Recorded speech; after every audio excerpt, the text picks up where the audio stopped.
Hey everyone, Stephanie here, coffee drinker, book lover, and reviewer of many things, and today I have a book review for you. Um, don't mind the mess behind me. My kid was playing with the wipe clean cards. Um, I finished a book.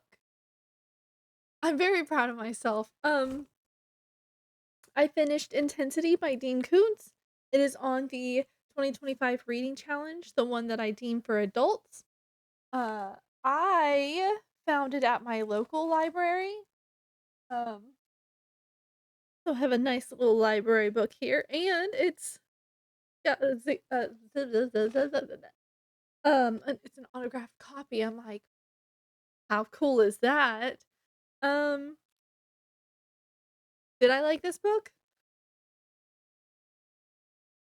Maybe, kinda.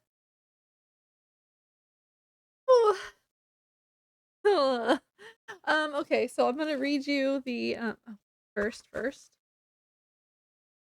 Oh, cool. Uh, so this book, I finished this book last night. And it's due today. So I have to make this video and then take off my makeup and take me and my kid to the library. Um, that was last night was stressful. We had to find one of the books that my kid had got from the library. We found it in between. So we have an L-shaped couch, and the part that has we had it's like the long side that you like lounge on. It opens up. I found it in between the open up one and the one that has a little pop out part. I don't know. I don't know how it got there. Getting out was a pain in the butt. Intensity. If you have kids and you have to watch Storybots, there is an episode that has Legend? Yeah, singer guy. And every time he says intensity, he says intensity and it echoes around. Yeah. Anyway, so that's in my head every time I say this. All right. This book. China Shepherd is a 26-year-old woman who deeply who's who whose whose deeply troubled childhood taught her the hard rules of survival, and whose adult life has been unrelenting struggles for self respect and safety. Now, rare trust has blossomed in China into friendship with a woman whose family home she is visiting for the weekend. A farm in the Napa Valley surrounded by vineyards and hills, which China can see from the guest room window where she sits at 1 o'clock in the morning, fully dressed and unable to sleep. Suspicions that suspicions learned in her childhood still make her uneasy in unfamiliar houses. Even this one, with her closest friend, who is sound asleep down the hall. And in this case, her most disturbing instincts prove reliable. A man has entered the house, a man who lives for one purpose: to satisfy all appetites as they arise, to immerse himself in sensation, and to live without fear, remorse, or limits, to live with intensity. His name is Edgler Foreman Vess. He goes by Vess throughout the whole entire book until the end. His he likes to make words from the letters of his name: God, demon, save, rage, anger, fear, forever, are just a few of them, and then make sentences of the words. One of his favorites is God fears me. And sometime is sometimes the last thing he whispers to his victims. Bess is a self proclaimed homicidal adventurer. On this night, his adventure, murdering everyone in the house, becomes China's long nightmare. Trapped in Vess's deadly orbit, China thinks only of getting out alive. But when she inadvertently learns the identity of Vess's intended next victim waiting for him far from Napa Valley, China is gripped by concern of this other person who is in who is as innocent as China and as endangered, driven now by a sense of responsibility for another, by a purpose and meaning beyond more self-preser mer and meaning beyond mere self-preservation, China rises to unexpected heights of courage and danger. Her only hope is her only hope as the threat of Edgeler Foreman Vess closes in and grows more horrifying moment by moment. Intensity unfolds over the course of just 24 hours, but within a brief time frame, Dean Koontz gives us what is perhaps his most inventive, inter emotionally intricate and terrifyingly suspenseful novel yet. Um Intensity by Dean Koontz. Yeah, this book. Let's see what I said in my little book lover's journal. I'm gonna have to get another one. I'm gonna have to get one that's bigger next year. Okay. Purple. Um, so the title, Intensity. Author, Dean Koontz. Genre, horror fiction, thriller. I would also put in psychological.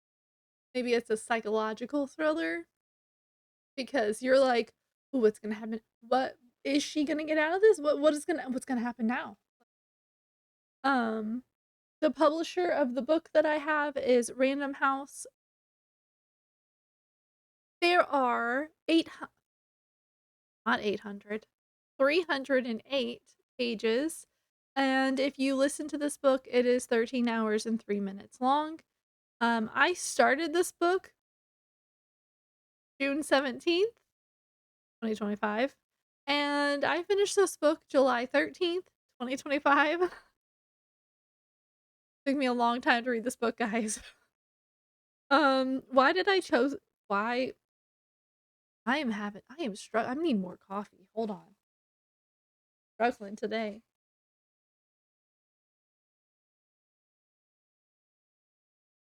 Read. Um, Everything is jumbled today. Why did I choose this book? Okay. So my grandma used to always read Dean Koontz books. Like she was like collector. I think she's probably read all of them. And she said she's read this book, but she didn't have it because occasionally she'll go through and pull out some of her books and then like donate them. Um I was like, "Dang, I can't just borrow it from you." Um um anyway, so when I saw one of the people that I watch on YouTube, she was like, "This was a good book." And I was like, "Well, then now I have to read them." Um so I put this one, the one that she had recommended, I put it on my big TBR and it got chosen in my little will picker. And here we are. Um, my overall rating of this book was like 3.5 books. Oh, Um, Audible has it as a 4.3 star rating, and Goodreads has it at a 4.0. So I guess I'm below average on this, but this book reminded me of junior year in high school when we had to do the tax test and we had to write like 3 pages, a 3-page essay on something about our lives. And after I was done writing it, I went back and because you have like all day to write this, to do your reading test. And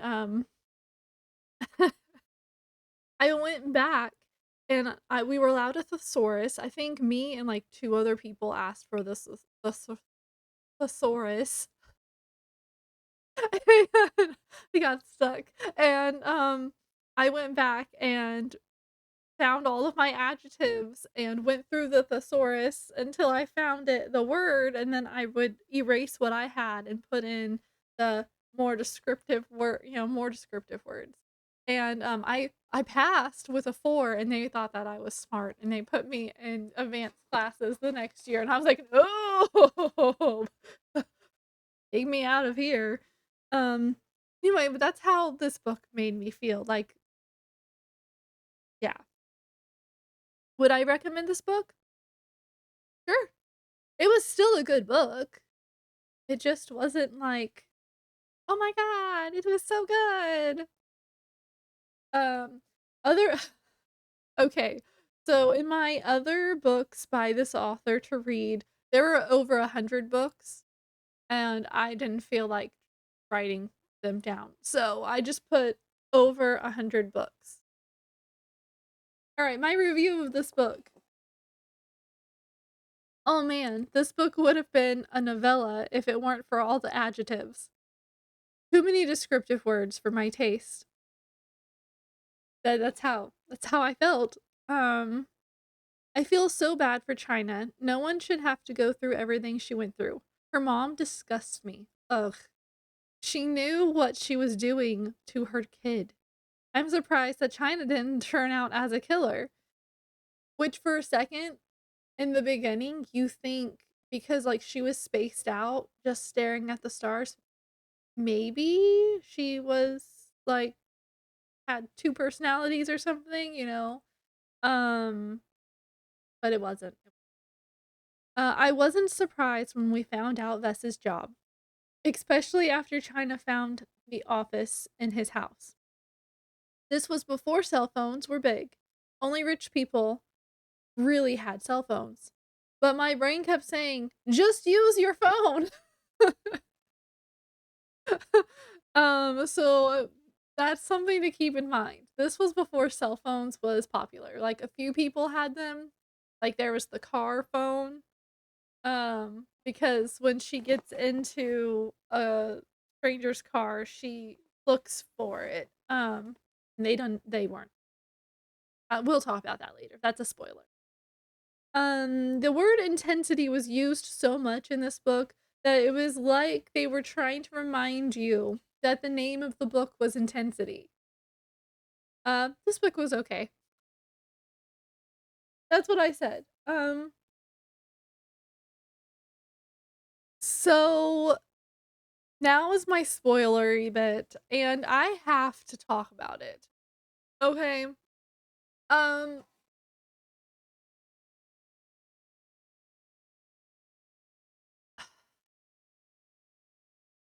I don't even know where to start. So let's start off with that adjective descriptive adjective part that I was telling you about because it starts off right away.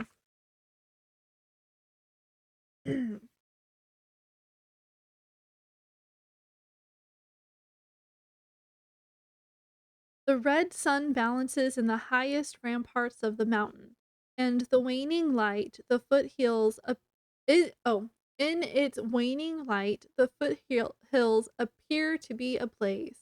A cool breeze blows down of the sun and fans through the tall, dry grass, which streams like waves of golden fire along the slopes towards the rich and shadowy valley. That is the opening paragraph. Um, I think if I would have picked this book up and read this first page, I would have been like,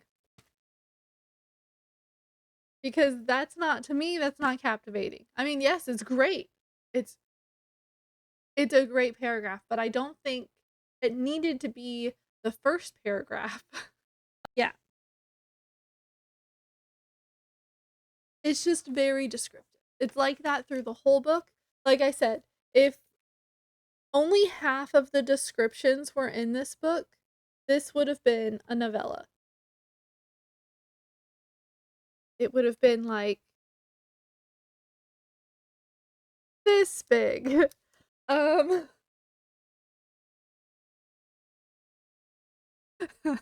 she just needed a book. Um, okay. So you open up in the guy's perspective. Um, by the time I got to the end of this book, I forgot about that actually, that it we started with this guy's perspective. It also goes kind of back and forth. So like one chapter will go back and forth. So we have like this is the man, and then we have China and her friend Lauren. Also, I feel like there's stuff that could have been left out. Like this whole opening scene with the girls. They're driving. Okay, maybe part of it could have been left. But they're driving and first they're talking about how Laura, that's her name, is like speeding, like really speeding on these back roads. And China's like, why are you speeding? Slow down. And they have some banter, like China says you've got a heavy foot, and Laura grins and says better than a big butt. Which I'm like, okay, they're like college kids together. I think Laura is about to graduate and China still has some time because she's only going to school part-time. We find that out later. But they have this little banter and she's like, you're gonna kill us. Uh, my mom has this rule about dinner. It's better to be late to dinner than dead for dinner. And she's like, haha, you've never met my mom. And she's hell on patrol, she's hell on rules.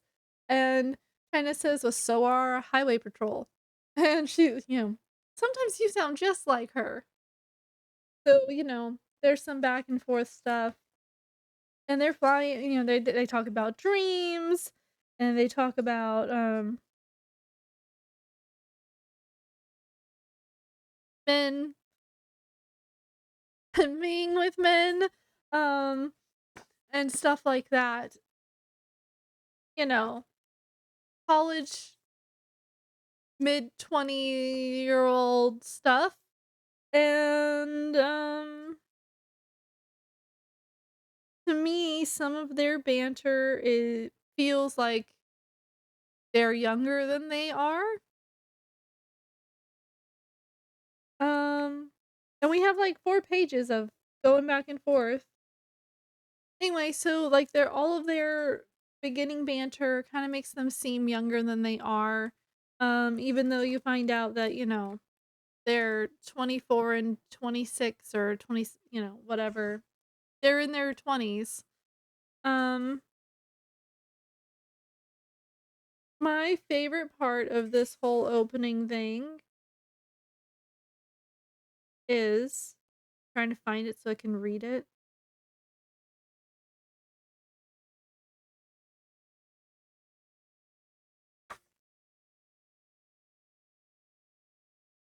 Oh, so they're really flying and wind shrieks along the side of the car.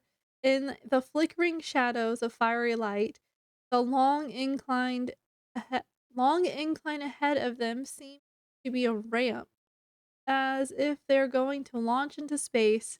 When they reached the top, vaulting across dozens of burning houses while a stadium full of thrill seekers cheer. China asks, "What if a tire blows?"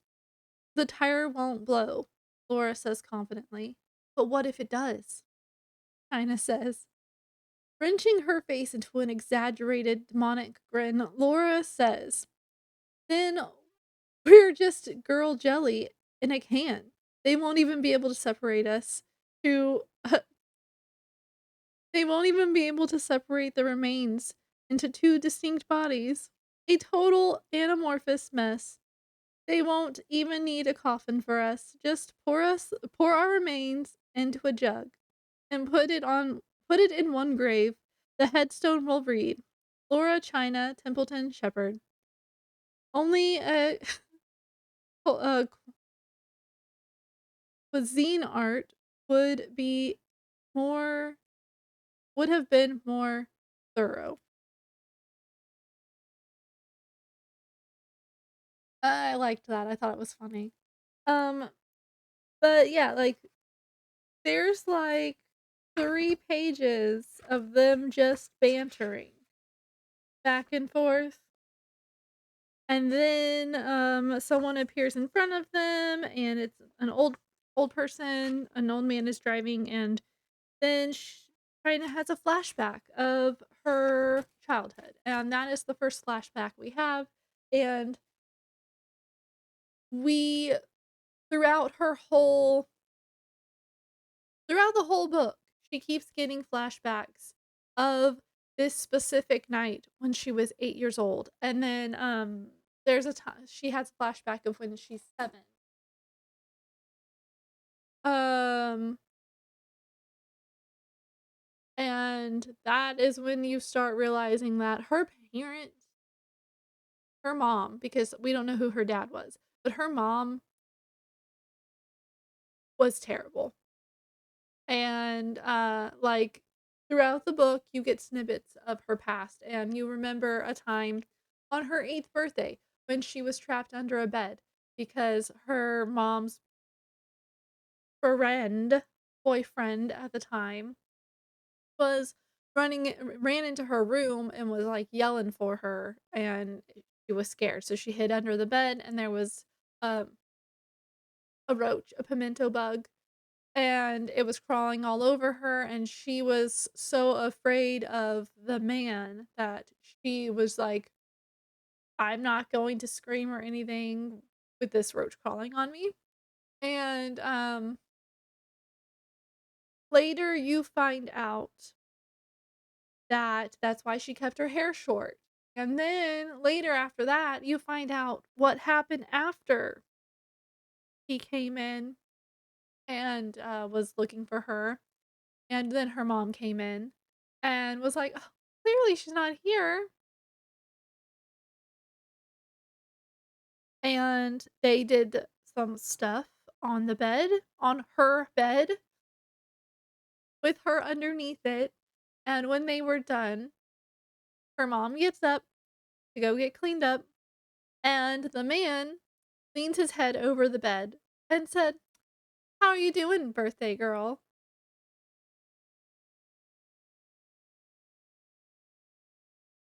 "Are you serious?" And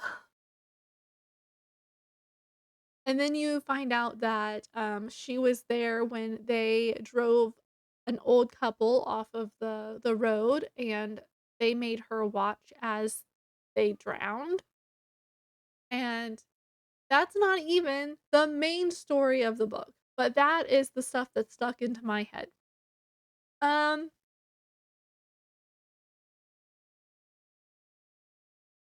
because I'm a mom, I guess, and I'm like, "No child should have to go through that." Anyway, and then, after Bess kills the Templetons. Well, he kills the parents, and then he has his fun with Laura, and China finally gets out from under the bed because that's where she was hiding when he came looking for her, because he made sure that no one else was in the house. Um, she went in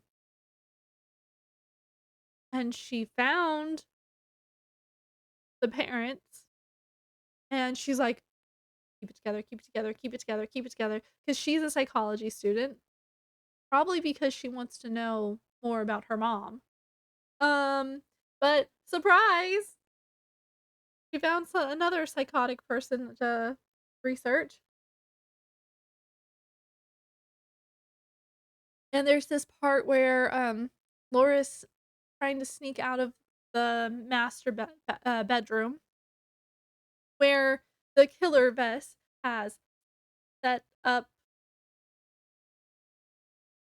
a display of the Templeton parents, and the dad is they're dead. They're both dead, but the dad is taped to the toilet seat. The seat's down. He's taped with his eyes taped open towards the shower, and his wife is posed in there. So it looks like he's getting a show. And so she's trying to sneak out, like, thank goodness she never changed into her pajamas and, like, got into bed. She still had shoes on and jeans on, and, like, she wasn't gonna go to sleep. And so she's trying to be as quiet as she can, but, the door to their bedroom opens in, and so she can't be out without putting her head all the way around, so she's like, "Well, by then he'll see my shadow," so she just goes for it, and then she freezes because he's standing there with his hand outreached, talking to a spider. He's talking to a spider, and he waits for the spider. He calls it down, and it, like the spider's gonna go back up. It comes down and lands in his hand, and then he eats the spider. Then he goes downstairs, and she sneaks into Laura's room, and Laura's still alive, and she's mumbling things under her breath, and, you find out that for these people who live in the middle of nowhere, they don't have any protection. She said her brother had a gun. He lives in the he lives on the property, but he lives in, like, the manager's house. I don't know how big, with his wife. She's like, "He has one, but he's dead. They're dead. Everyone's dead." He said, "The man said everyone's dead." And she's like, and China's like, "You're gonna call him back up here." And so finally China's like, "Okay, I will I will protect it. I will go get a weapon. I'll get a knife or something." And so she sneaks down and she realizes that he's gone. But she gets to the kitchen and she finds the knife, and she's like, okay, because she's read that they usually go, like, obviously he left Laura alive for a reason. And so she's like, I don't want to be caught going back up the main stairs. So she goes around to the other stairs, and these stairs are, like, closed off from the rest of the house. So she flips on the light so she can go up them. And halfway up them, she starts hearing Laura scream and, like, call out for her mom. In my mind, we don't know what he did, but in my mind, he took Laura in to show her her parents. Um, and because, like, that's the only thing that makes sense. Why are you yelling at?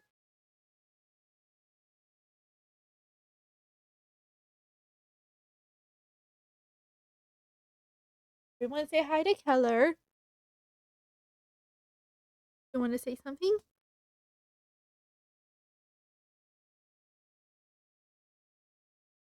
Um, and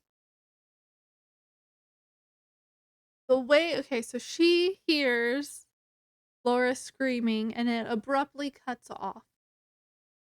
And in her mind, she's like, "Oh, he knocked her out. He's gonna keep her." So she keeps sneaking and she's ready to bust in and just stab this man. She's like, "I'll do it. I'll do it." And she throws open she throws open Laura's bedroom door and she's like, "Ah." No one is there. So then she turns and she's like, she starts looking around and then she listens and she hears the rattling of the chains that Laura was chained with. So she starts looking around for that and she finds him going down the stair like he's at the bottom of the stairs with Laura, like he's carrying her. And she's like, "Oh, no wonder."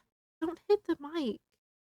Oh, oh, before that, sorry, before that, she hears the rumbling of a motor coming towards the house, and she's like, "Oh no, this person is, thank goodness somebody's here to save us." But then she's like, "Oh, but the killer will have heard it too, and he's gonna, kill them before they can help us." So she goes running down the stairs and trips on the rug and throws open the unlocked door. And as it's coming towards her, she's like, "Though that's too big to be a truck." And so then she's like, "Oh, the oh, it's a motorhome. It's the killers." And so she runs back in the house and she locks the door and she fixes the rug. And then she's like, "Oh wait, the door was unlocked." And so then she unlocks the door so that he won't know she's there. And then then she finds the knife, creaks up the other stairs, and all of that happens. And then so she goes chasing after him, and he's so fast for someone carrying a heavy girl. Um, okay. And so he takes Laura to his motorhome, and China is waiting on the outside, like she's gonna stab his foot as soon as he steps down. Anyone who knows about motorhomes knows that there are 2 to 3 doors on a motorhome, depending on which one you have. I guess 2 to 4 depending on what you have. Anyway, this one has 3 doors. And so she's against the main entrance door, like where you walk in and there's like the little living room, kitchen area. So she's at that door and she's waiting for him. She's like she's waiting. And then the one of the other doors opens and she's like, because if he just looks this way, he will see her, the passenger door in the cockpit area. And so if he just turns, he will see her. But instead he stretches, uh, and then he walks it back to the house, I guess to clean up after him or whatever. And she's like, then she goes into the motorhome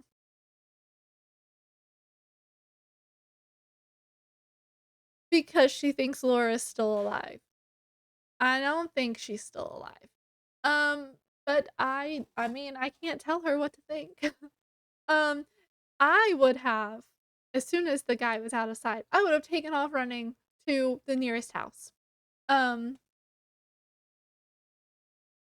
it might be a while, but I don't know how close their nearest neighbor is. I would have found a phone.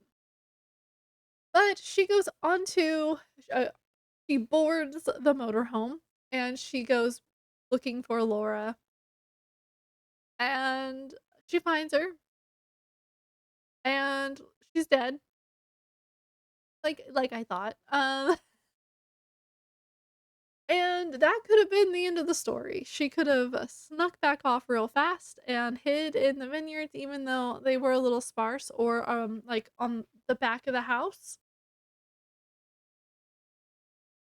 But no, she stays there and she waits because she knows that the killer's gonna come back to this room because Laura's in here. And he does. He comes back. He stands like at the doorway, and closes the door. He doesn't go in there. He just closes the door. And she's like, now she's trapped in the motorhome with the killer. And yeah, that is an intense ride. And so while like he's driving, so she starts looking around and she opens the closet, the little closet, and there's a man tied up and his eyes are sewed shut and his mouth is sewed shut. He's dead. But she describes it as a cross position like Jesus. And I was like, I know how deep those closets are, and he'd have to be a short man to be in a cross position. Just saying. Um,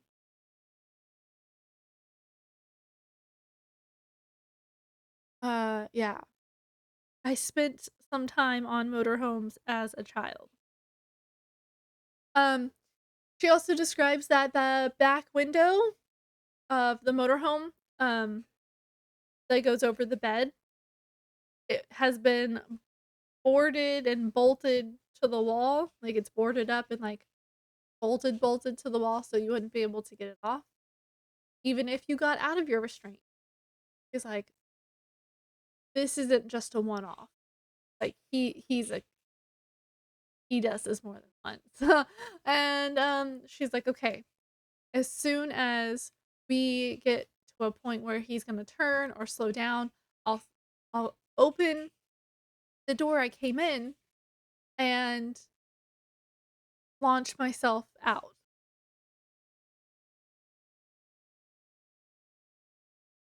Clearly, she knows nothing about motorhomes,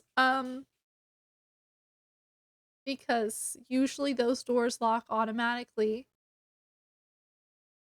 and pull them closed and then you start it up. It's a safety mechanism. I don't know if all of them are like that, but yeah. So she sneaks out of the room and she notices that there's a giant like rear view mirror, but it's so dark that he probably can't see her and he never looks up. So I mean, he's not expecting anyone to be alive back there. So it makes sense, but like no out of habit like glances or anything like that. Like anyway, so she sneaks over to the little stair area and they are slowing down for a turn. And she, you can feel when a vehicle slows down and so she's like, okay, okay. Then she pushes the handle and nothing happens and she's like and nothing happens. Um so she's stuck. So she sits there for a while like, what am I gonna do? Okay. And then they stop at a gas station and he puts on a raincoat because he's covered in blood. The only thing that's not bloody are his hands, but it does look like it's about to storm. So he puts on his raincoat and he goes to pay for gas because it's still the time of the era where you have to pay for your gas inside before you can pump it. And he asks for $60. He gives them 100. He's like, I'll be back for munchies. And so he runs back and he starts, while he's inside, she, with her knife, has crept out the driver door. And when she falls out because it's a drop, and, I guess she wasn't prepared for it, and she drops the knife and then sees that he's coming out before she can find the knife, and then she scoots under, she's closed his door, and, gets underneath the motor home, and he comes back to, um, get his gun because one of the guys is very attractive, and he was gonna take this man back to the girl that he has trapped at home. Um, yeah, we find that out. Ariel would love him. And, so he's walking back and he sees the knife and he's like, "This is odd. Like, who drops a knife and doesn't realize that they've dropped their knife?" And so he picks it up and it feels sort of warm to the touch and he's like, "Must be one of those fake," you know. Yeah. So he takes it.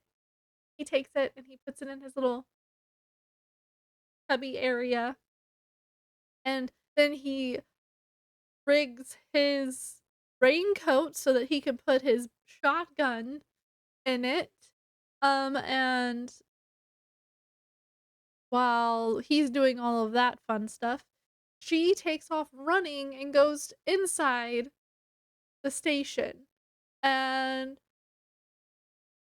instead of saying, "We need the cops, he's dangerous," or, something to alert these men that, hey, you need help, like immediately. No, she says, "Don't let him know I'm here." That's it. That's it. What? Okay. I would have been like, "Murderer, police now." No. None of that. And so he comes back into the store and they're really good. They act like there's nothing wrong. Um, and he starts talking to him again and he jokes about having a 16-year-old in his basement and that he's had her for a year. And one of the cashiers is like, "Hey, that's not funny. That's not funny. I have a 16-year-old." And, he's like, "I'm just playing with you," but then he shows them a picture of her, and things get heated, he kills them, and then he goes into where the video stuff goes, and he takes the tape, deletes himself from the world, but he doesn't look at the tape, so he doesn't know that she's in there. So, like, all these little things keep adding up that he just keeps missing her. He just keeps missing her. And so he's creeping ar he goes around the store. He's not a thief. So he does pay for his gas, and then he does pay for the snacks that he gets, but he takes his change, counts it out, you know, and, turns off all the light, make sure all the lights are off, and then she's just, like, creeping around trying to avoid him, and she finds the picture of the girl. And she knows this is Ariel because she overheard them talking, and she's like, I gotta protect her." And so she puts it right back where it was because she figured he's gonna come back for it. He's like, creeps back out of his sight, and, yeah. So then she goes chasing after the motorhome. He doesn't see her because there was no one else there to find him.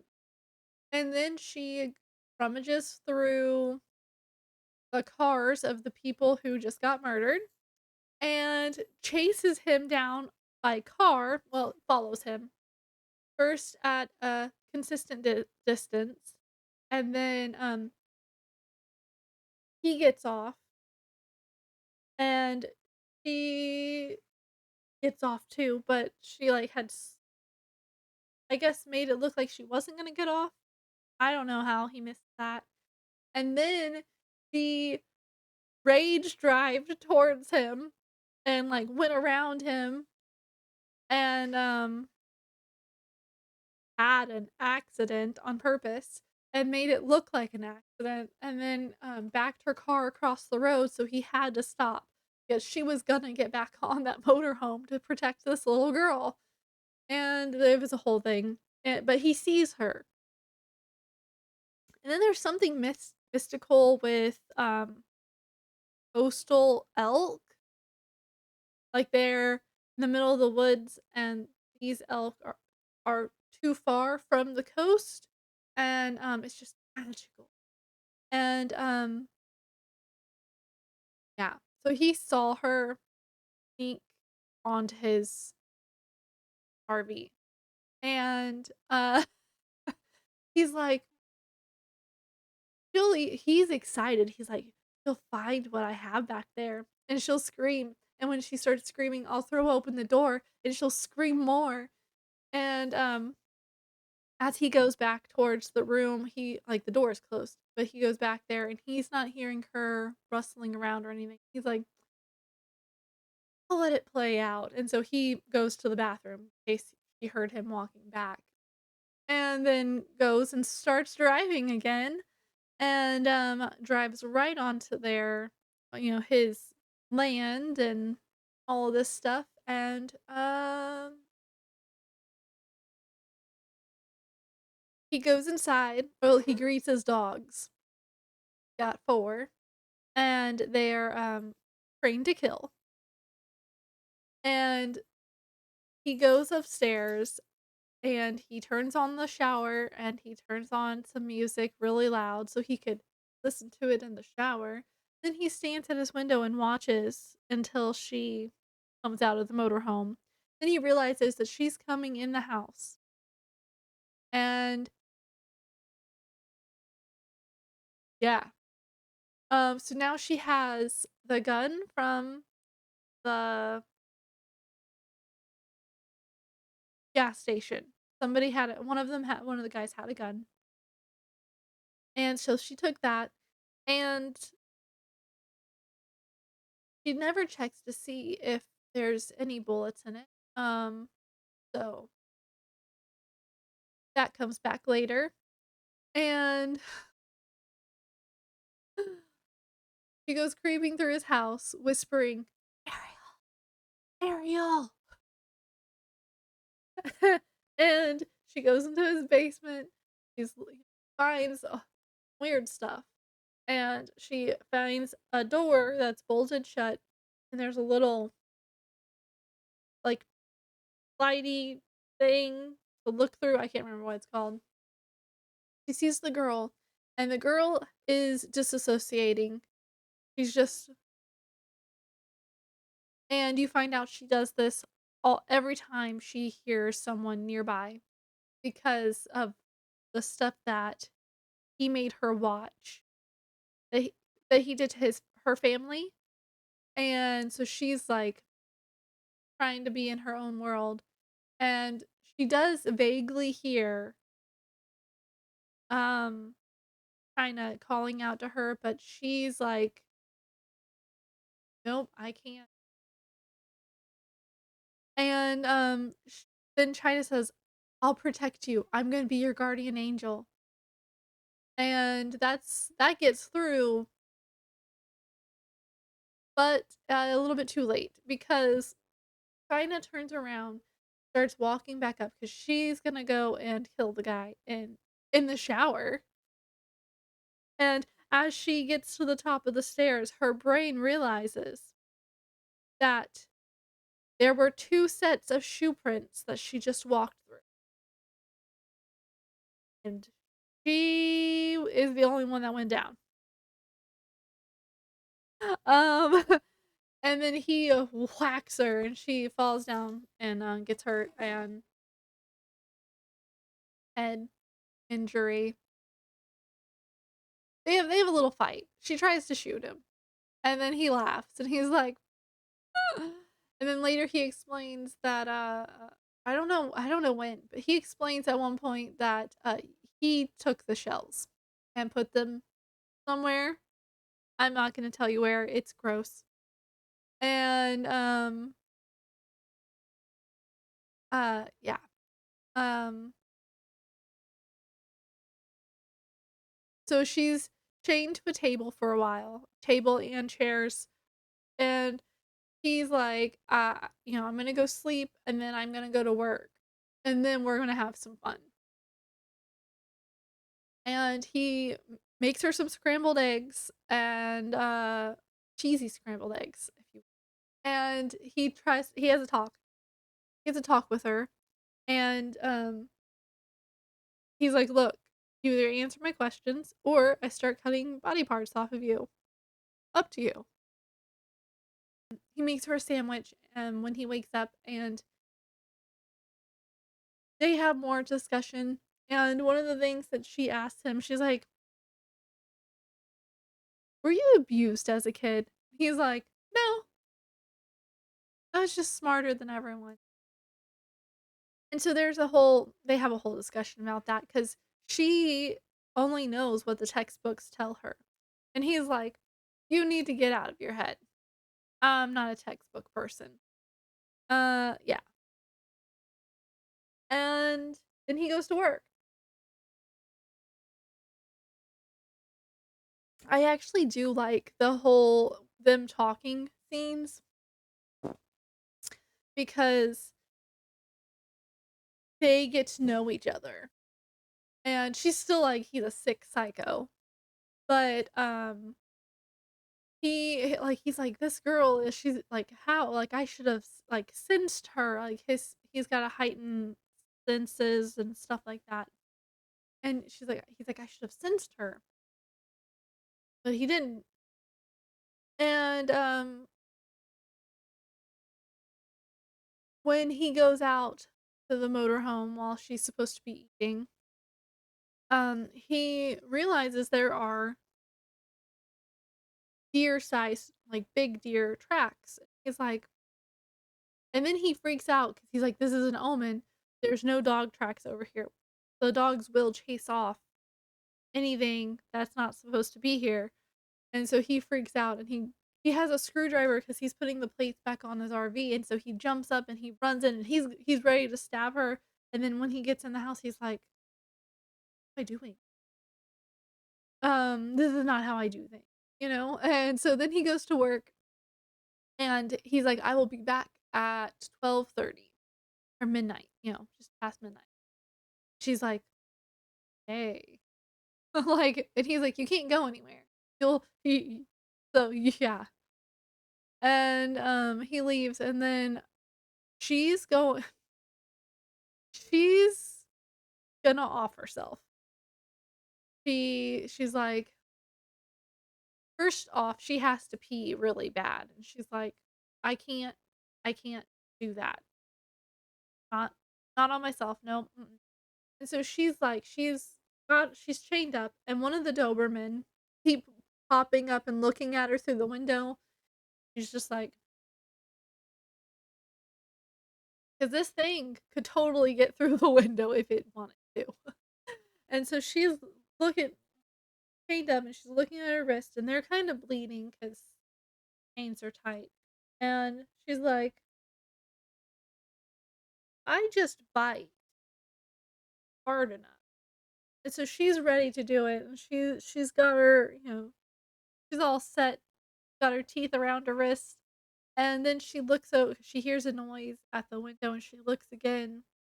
And one of those coastal elk, is staring at her. And she's like, I need to live. I gotta protect the girl. And the elk stares at her a few more minutes and she's like, but I'm trapped. And she's talking to this elk. Because, like, it's rare. You find out that she made friends with the coastal elk when she lived at the beach. Anyway, it's a whole like she has a whole flashback scene for this. And um they're not social people. I mean, animals, social people. Yeah, they're not social people. They're not social animals. So she's like, this is a sign. I need to survive so I can take care of the girl. And so instead of trying to kill herself, she starts trying to break her chains and then she realizes if she can lift the table, if she can get the table to move or break, get her chain off from that, then she'd be stuck to the chair, and the chair should break relatively easy if she slams it against something hard enough, and they're like, you hear her thought process, and so that's what happens. And she gets out, and she locates a new okay, she doesn't get out. She gets away from the table. The chair is still strapped to her, and so she starts going through the drawers, and she finds a drawer that has, like, different little things that she would use for cooking. Tries to pick the chains on her wrist, and she's like, "This is stupid, it's not working." And so she is just, like, hurtling around the house with this chair strapped to her back, and she finds a wall that is, like the fireplace, like brick not brick, it's a stone, and so she starts running and throwing herself at this wall and, knocks herself out, almost knocks herself out twice, and, yeah, and so she gets the chair broken, so that's done, but she's still chained. So then she starts trying to find a way to get out of that. There's a whole like there's so much about her walking around. She's trying to find a phone. She's trying to find something to get her out of the chain. Finally, she just goes downstairs to the basement, and she's like, "Oh." She finds like a drill bit thingy, and she takes it in to the girl Ariel and is like, "I need your help." And so Ariel ends up coming to long enough to help her, and then goes back off into her own little world, and they have to get through the Doberman or something that she remembered seeing the first time she went through the basement was like the dog training gear, like the big padded gear stuff. So she's like, okay. And so she gets that. She gets Imodium spray bottle stuff. She doesn't want to kill the dogs. She just wants them not to come after her. And she fights the dogs to get to the motorhome. She does get into the motorhome. And then she gets the motorhome backed close enough to the house so that it's just like a step. And she takes the skylight, the not a skylight, what's it called? Little pop-up part in the roof of the motorhome. Oh my gosh, I can't remember what it's called, and my papaws had 2. Um, anyway, so that popped that up, or she got that broken so that it was open, and, she go climbs up climbs through, goes through the window of the bedroom. No At one point, she notices that his office has a bunch of computer, like, technology stuff, and she sees some files that are different, like, FBI and the state of California and, like, different files on police and stuff like that. And she's like, "There's more to this, but I don't know." And so she's like, "He must use it to stop people from finding him or whatever." And she doesn't even really look into it. Then she goes down the stairs. She gets Ariel and brings her up the stairs, and then the dogs break into the house. The ones that have come back to being able to fight, and because not all of them got sprayed in the eyes. And so she gets Ariel upstairs, and then they barricade the bedroom door. Um, and she gets Ariel out onto the roof, but she's like, "You gotta be very careful, okay, sweetheart, honey, listen, listen, please listen. I need you to not get this far and die on me, okay?"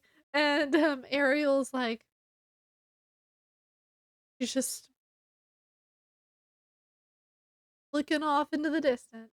And, so they hear that the dogs are trying to break down the door and kinda pushes a dresser in front of it, and when she turns back around, Ariel is gone, and she almost panics, but Ariel had stepped out onto the roof like she was told, and while she's walking Ariel to the edge of the house to step over to the motorhome, um, the dogs bust in. I don't know how. How did they get through the door? And the bookshelf or the dresser makes no sense to me. But they get in the room and she gets Ariel and she tells Ariel to slide down feet first into the hole and then drop down and then go to the front of the motorhome and to a seat, to her seat. And as she's trying to get in, one of the dogs comes after her, and so she fights with the dog and gets it kind of like she pushes and it's kind of dewy on top of the it's kind of wet because it was raining, and so the dog slides off, and she's like, "Ha," and so she drops down, and she's like, "Okay, we gotta get out of here," and so she's like, "Oh gosh, where's Ariel?" Um, and then, she's like, "Ariel's where I told her to go, good job." So she goes over and she buckles Ariel in, and, she gets in her own seat, and she starts going. And she finds there's a clicker for the gate. She remembered hearing a gate whenever she was hiding in the back. So she finds it while she's driving up this long road, clicks the button, it opens, and she's like, "Ugh, not gonna stop to close it." And she just it goes. And she's like, "We'll find someone." Ready for the big spoiler? They do. First, a car goes by, and they're like, "Okay, okay, it's not him. We're good," because he'll notice his own RV if he's go because it's almost time for him. And a police car coming towards them, and she flashes the high beams at them, like, "Hey, we need help." She starts pulling over onto the side of the road, and she gets out and she starts walking back towards the police car. She realizes that the police officer has not gotten out. And then she's halfway down the length of the motorhome, and she's like, "Oh my gosh, all of that stuff in the office. How would he have access to all of that?" So then she turns and she runs back to the motorhome because she's like, "That's him. He's a police officer, and this is the problem." And so she gets back in the motorhome. He gets out and he's like, "Oh, she's figured it out." And he's turned on. By the way, it's gross. We I did not need to. And he's like he's gonna shoot her. And so she gets in, he lets off some rounds. It shoots out the front of the motor window, but misses them. Well, I guess it it grazes her. And so she starts taking off forward, and he runs back and gets in his car, and he like turns it on, he's ready to go, and then he realizes she's backing up, and she backs into him, and it's a whole thing. It's kind of funny. Um, yeah. And there's a tussle because then he gets out of the vehicle, so then she stops going backwards, and she's trying to go forwards, but now we're dragging the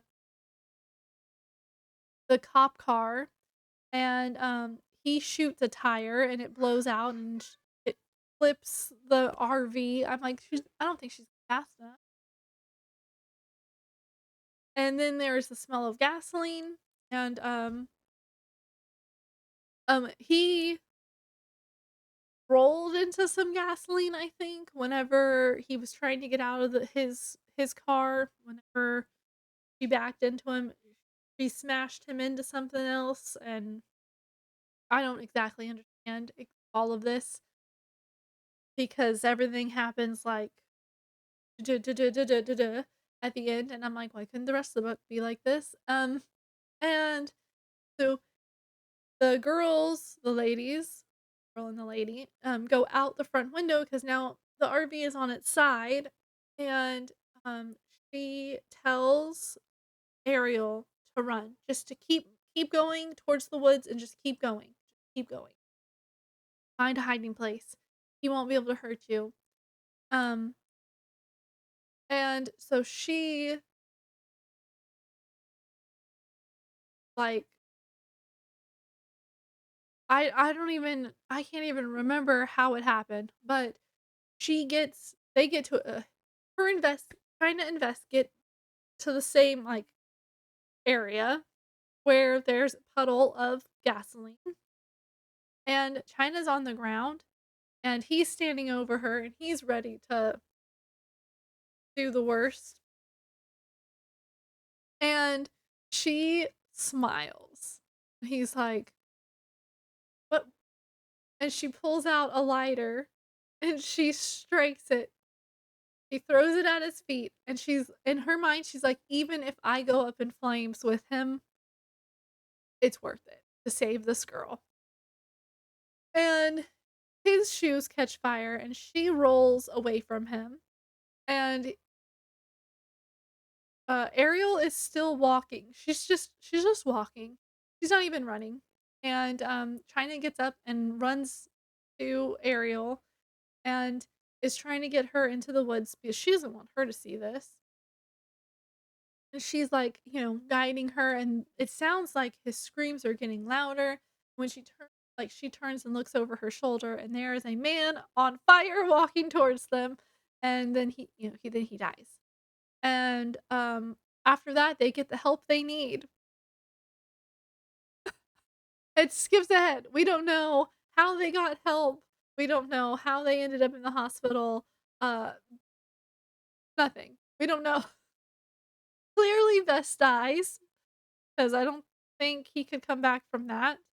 Um, but it just skips to, and then she was awake in the hospital. Yeah, I was like, leave out the best part. Here, let me see.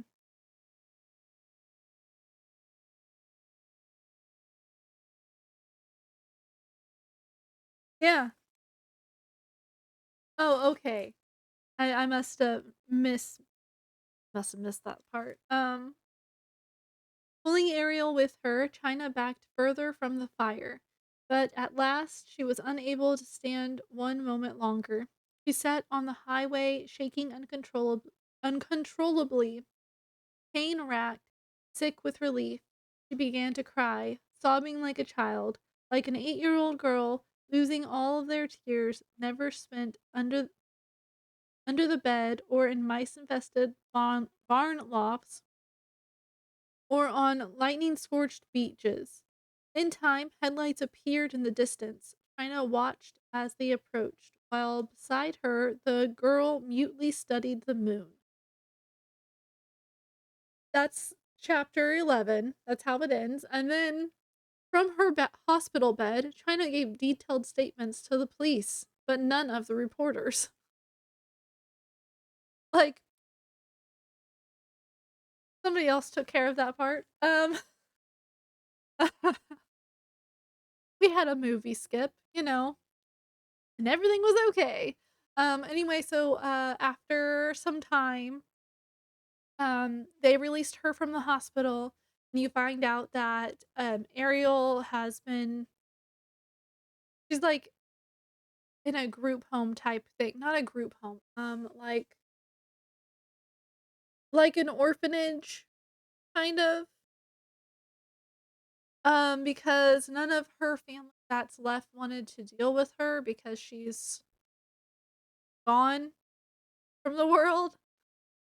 and, they put her into a care facility type thing that's supposed to help rehabilitate her, and China is in therapy, and after, a while, just like, "You're not helping me."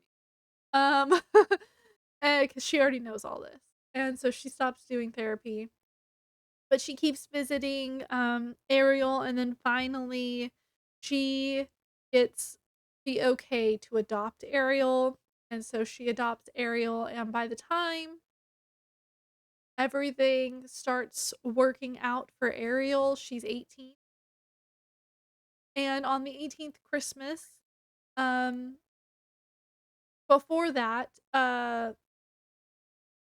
China would take her to the beach every day and talk about the waves and the water and how the sky looks and like things that would, because she likes to look at the stars.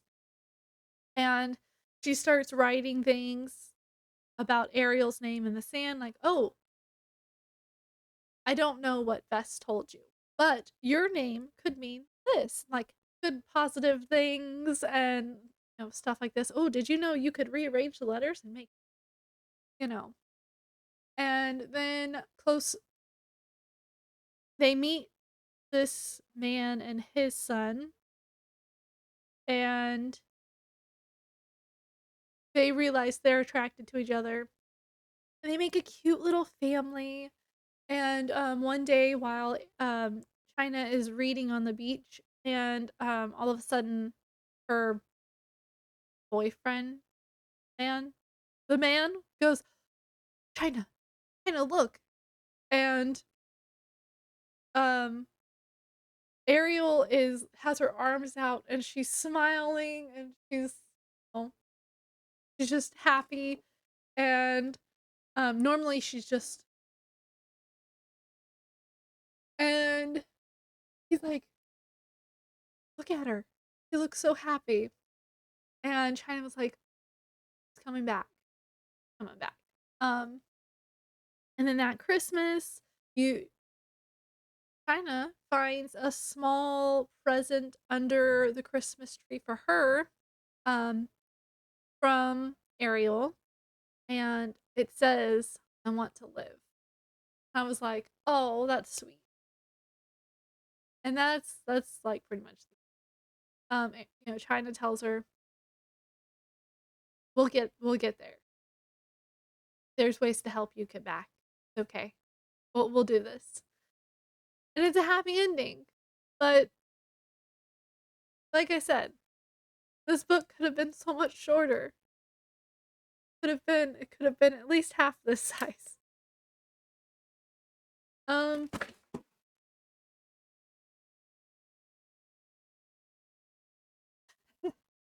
anyway, that's Intensity by Dean Koontz. Um, I hope I can cut this down. Anyway, so I'm doing 3 reading challenges right now. If you wanna be involved in these 3 reading challenges, you can find these in the description. It'll take you to a Google Docs. So I have the one I deemed adult, which is the 2025 reading challenge.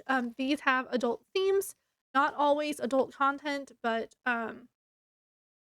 maybe you don't want your kid to have to read about war or I don't know. I don't know. Adult themed books, okay? And then I have my paper pie reading challenge. It's got books from my pie website right now. That is you can still get paper pie books, but I'm not a consultant at this moment because I forgot to pay my subscription thingy. So yeah. And then I have the 2025 preteen teen reading challenge, and these ones are hard to find. So I don't know if I'll be able to finish that this year. We'll see. I am currently off of these lists reading 7 Days in June now that it's July. Okay, so what happened? My local library doesn't have any other books from my reading challenge, so I have to go to the one a little bit further out. So that's where I found this one. And Talking as Fast as I Can by Lauren Graham. So I'm This one's my next book, and then this book's gonna be after this book. Because I wanted to read this book as close to June as possible. And then I'll start reading The House on Hound Hill again. I am listening to We Need to Talk About Kevin. It is my neighborhood book club book. Yeah. Um, Not sure if I'd recommend this one. But you know what? Uh, It's interesting to read books that you don't normally read, okay? Um, yeah, I don't know what else to talk about. I gotta stop this video, finish my coffee, get my kid dressed, and then we gotta go to the library so I can return our library books. Um, yeah. Anything to talk about?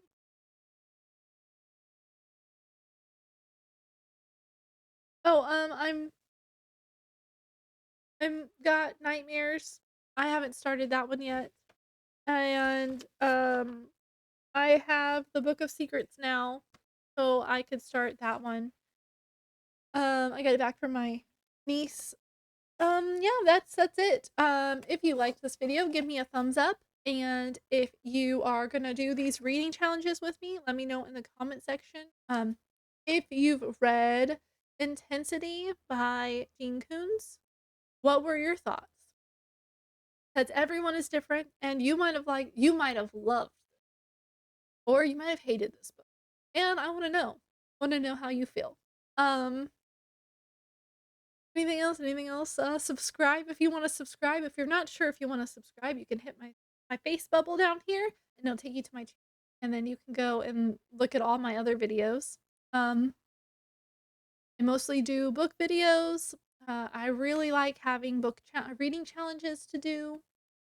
Um, Next year's reading challenge is gonna be off of my bookshelf because trying to find books is stressful. I might do half on here, half off my PBR. I'm not sure yet. And yeah. Um Share this video because sharing is caring and someone else might like to know about intensity. They might need the review part and then get to the spoiler part and skip out. Yeah. So that's it. I hope you have a great day and I will see you on my video.